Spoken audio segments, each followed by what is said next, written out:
자, 그러던 1358년 어느 캄캄한 밤, 공포에 찌는 공민왕의 목소리가 구간에 울려 퍼집니다. 제발 나를 살려주게!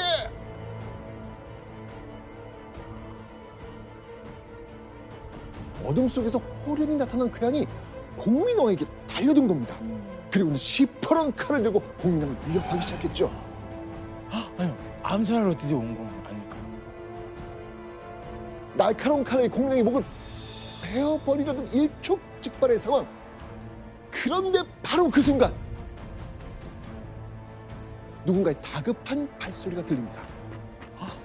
공민왕의 눈앞에 나타난 이는 바로 깡마른 몸에 허름한 옷을 입은 한 남자가 있었습니다.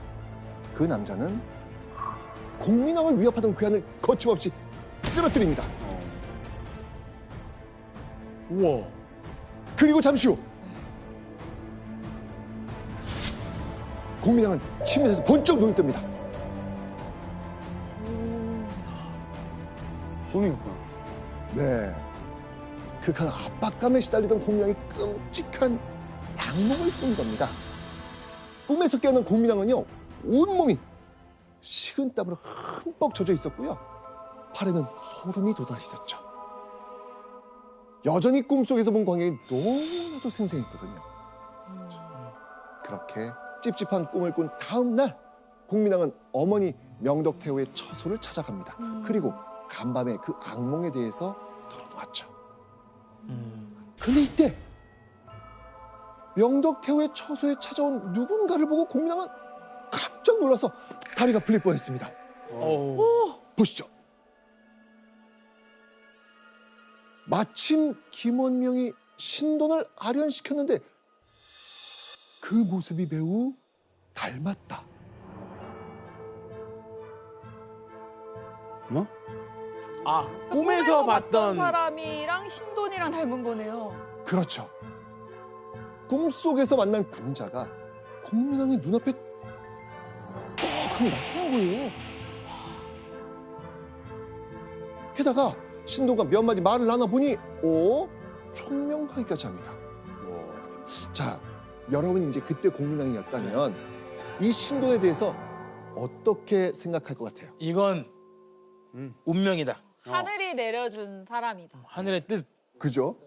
자, 이후 공민왕은요, 여러 차례 신돈을 궁궐로 불러들이죠. 그리고 함께 불교의 이치에 대해 이야기를 나누면서 시간을 보내게 됩니다. 자, 그러면서 공민왕은 자신의 눈앞에 운명적으로 나타난 승려 신돈에게 홀랑 마음을 빼앗겨버립니다. 자, 그런데 신돈은 대체 어떻게 공민왕과 운명적으로 만날 수 있었을까요? 김원명은요, 공민왕이 기찰과 친원 세력을 제거할 때 공민왕을 도왔던 공신입니다. 그러니 당연히 공민왕과 무척 가까운 또 네. 신임받던 신하였던 것이죠. 네.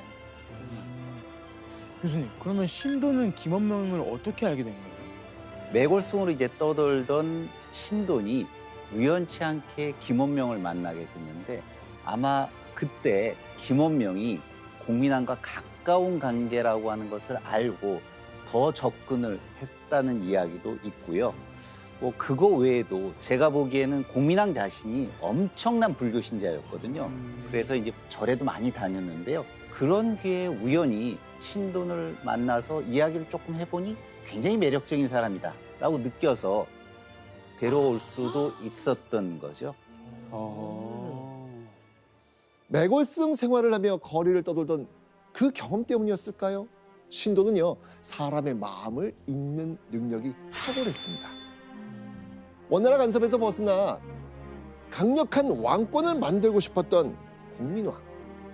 아마도 신돈은 그런 공민왕의 처지를 잘 알고 있었을 겁니다. 공민왕이 말하기 전에 그가 원하는 바를 꿰뚫어 말하진 않았을까요? 왕한테 지금 제일 필요한 사람이잖아요. 그렇죠. 그렇게 눈치를 보면서 정세의 흐름을 읽을 수 있는 사람. 그럼 믿을만하고. 그러니까요. 공민왕은 자신과 말이 잘 통하는 신돈을 점점 더 총애하기 시작합니다. 공민왕이 아내인 노국공주 말고 스스럼 없이 마음을 터놓을 수 있는 사람을 또 얻게 된 거예요. 너무 좋죠. 그거 너무 좋죠. 네. 자, 그러던 어느 날 유학자의 대부이자 정계 거물로 불리던 이재현이 공민왕을 찾아옵니다. 자, 그가 공민왕을 찾아온 이유. 왕에게 신돈을 가까이 하지 말라는 이야기를 하기 위해서였습니다. 그 골격이 옛날 흉악한 자들처럼 생겨 반드시 후환을 끼칠 것이니 가까이 하지 마십시오. 골상을 받네, 골상. 한마디로 관상이 별로라면서 신돈을 비난한 거예요. 예. 또 다른 신하들은 신돈을 두고 이런 말을 합니다. 이 까까머리는 반드시 국가를 어지럽힐 놈이다. 왕을 홀린 요사스러운 승려. 까까머리가 옆에 있는데 어떤 기준인가요? 여기도 골상인가요? 골상이.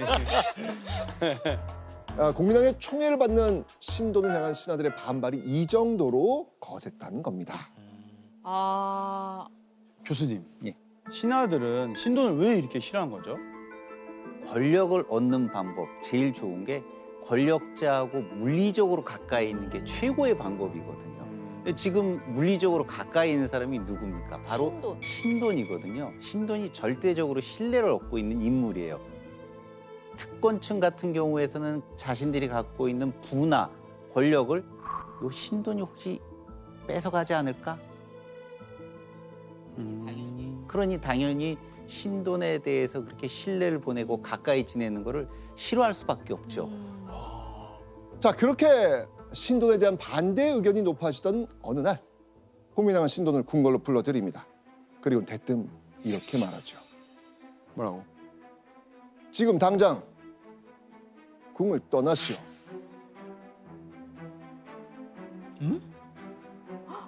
공민왕이 신돈한테요? 네.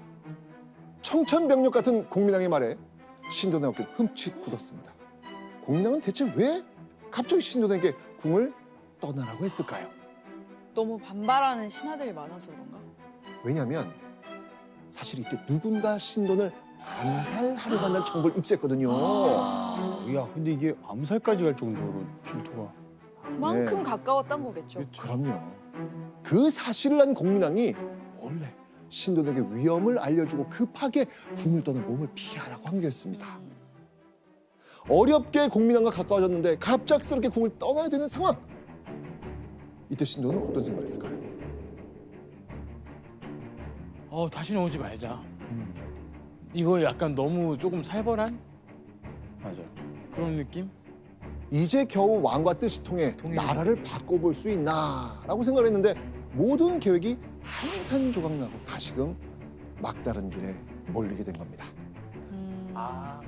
신돈은 그 아쉬운 마음을 뒤로한 채 자신을 암살하려는 이들을 피해 개경을 떠날 수밖에 없었습니다. 이후 신돈은 또다시 떠돌이 승려가 되어 전국을 돌아다니게 되지요. 신돈이 그렇게 등 떠밀리듯 궁을 빠져나가고 얼마 지나지 않은 1361년 10월 공민왕의 목숨을 위협하는 이들이 나타납니다. 머리에 빨간 두건을 두른 이들이 압록강을 넘어 고려의 영토를 침입한 겁니다. 이들은 단숨에 고려의 수도 개경까지 쳐들어오죠. 자, 조나단 씨, 이 사건이 뭔지 아시죠? 이거 이렇게 네, 빨간색. 빨간색이잖아요. 맞습니다. 네, 홍건적의 난. 맞습니다. 바로 홍건적의 난이 일어난 겁니다.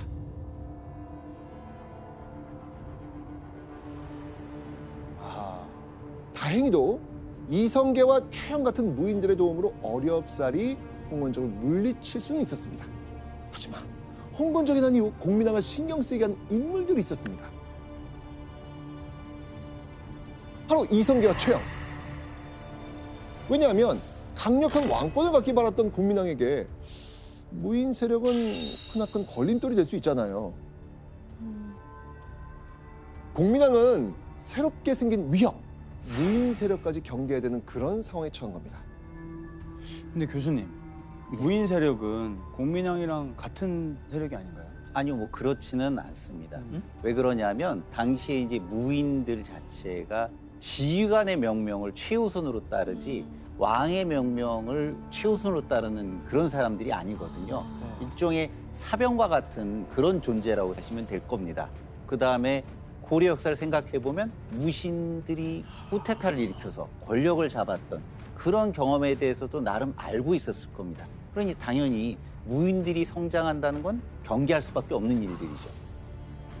예전에 그 이성계 가별초도 아이고야. 사병이었고 맞습니다. 그들은 누구의 명령을 따른다? 이성계. 그렇죠. 그런 거 지금 그 말씀하신 그거. 위험한 존재네요. 그렇죠. 와, 누굴 믿어야 돼? 그런데요, 입지가 좁아져가던 공민왕의 거대한 보호막 하나가 또 사라지게 됩니다. 아이고. 1365년 3월 8일 원나라 공주이자 공민왕의 곁에서 그를 믿고 지지해주던 아내 노국 공주가 아이를 낳다가 난산으로 사망하고 만 거예요. 아, 너무 사이가 좋았는데. 그러니까요. 아, 그러면은 믿고 의지할 사람이 한 명도 없네요. 그러니까요. 공민왕은 노국 공주의 흔적이 남아있는 궁궐에 머물며 아내를 기억하기 위해 직접 초상화를 그립니다. 그리고 노국 공주의 초상화를 밤낮으로 보고 또 봅니다. 심지어 초상화 앞에 두고 식사까지 합니다. 아. 어느 날은 초상화 앞에서 울기도 합니다. 하지만 공민왕은 이대로 슬픔에 빠져 있을 수만은 없었겠죠.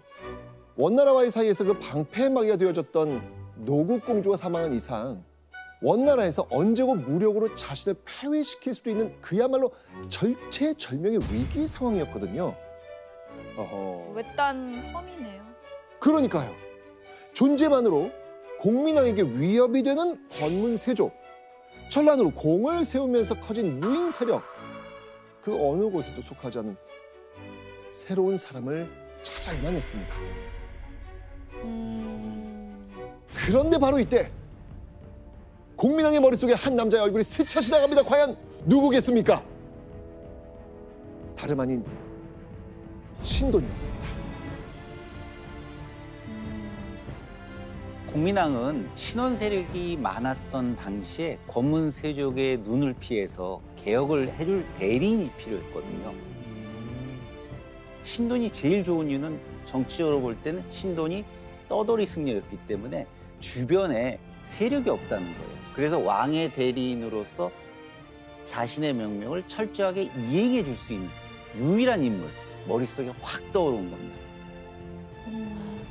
한마디로 공민왕은 신돈을 앞세우고 뒤에 숨어 원나라의 의심을 피하면서 개혁을 단행해 왕권을 강화할 심산이었던 것이죠. 이후 공민왕은요, 암살을 피해 궁 밖으로 도망쳐 이곳저곳을 떠돌던 신돈의 거취를 수소문합니다. 그리고 어렵사리 찾은 신돈을 다시 궁궐로 불러들이죠. 오, 찾았네. 1365년 5월 7년여 만에 궁궐로 돌아온 신돈에게 공민왕은 간절한 마음을 담아 이 역할을 맡아달라고 청합니다.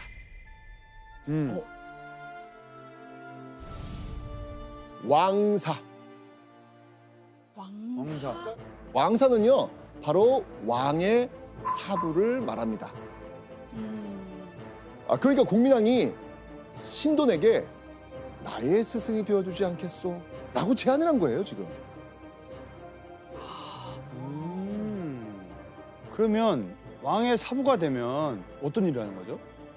자, 왕의 사부는요, 왕에게 학문을 가르쳐 주기도 하고요, 함께 국정을 의논하기도 합니다. 또 왕이 중요한 정책을 펼칠 때 자문을 구하기도 하죠. 그러니까 공민왕이 신돈에게 왕의 사부가 되어 날 좀 도와달라고 부탁을 한 거예요. 거의 뭐 오른팔처럼 그렇죠. 그 나라의 큰 역할을 맡은 거네요. 그렇죠. 자, 그렇다면 7년 만에 다시 궁에 돌아온 신돈은 공민왕의 이런 갑작스러운 제안에 어떤 답을 했을까요? 물론 이제 뭐 수련이라는 시간이 있었지만 그래도 찾아와 줬기 때문에 저 열심히 더 할 것 같아요. 이 사람에게는 나밖에 없구나. 무조건 하죠. 고민에 고민을 거듭하던 신돈은 왕의 사부가 되어달라는 공민왕의 청을 받아들입니다. 게다가요, 왕사가 된 이후에 얼마 지나지 않은 1365년 12월 공민왕은 신돈에게 또 하나의 어명을 내립니다. 보시죠.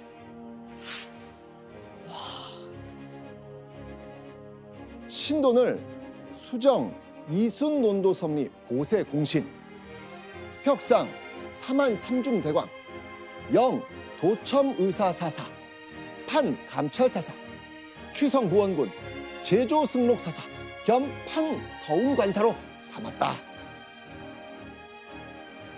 아이고야. 와, 하나, 둘, 셋, 넷, 다섯, 여섯, 일곱. 예, 이게 지금 무슨 말이에요, 지금요? 그냥 다 했다.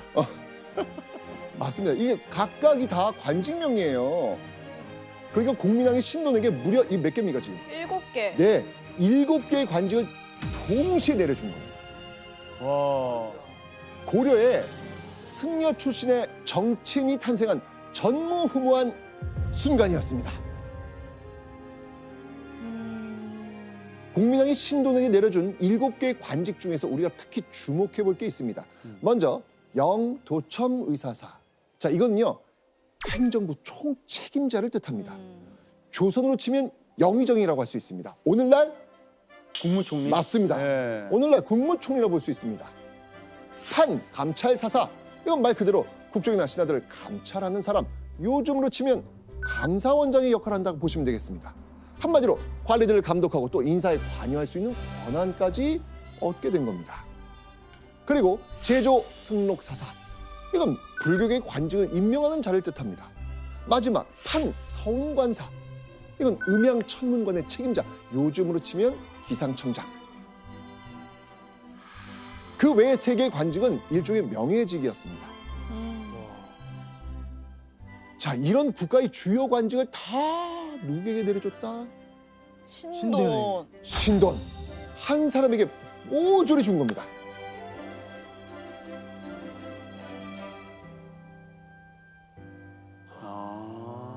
공민왕이 내린 왕명은 당시로서는 상상도 못할 엄청난 일이었습니다.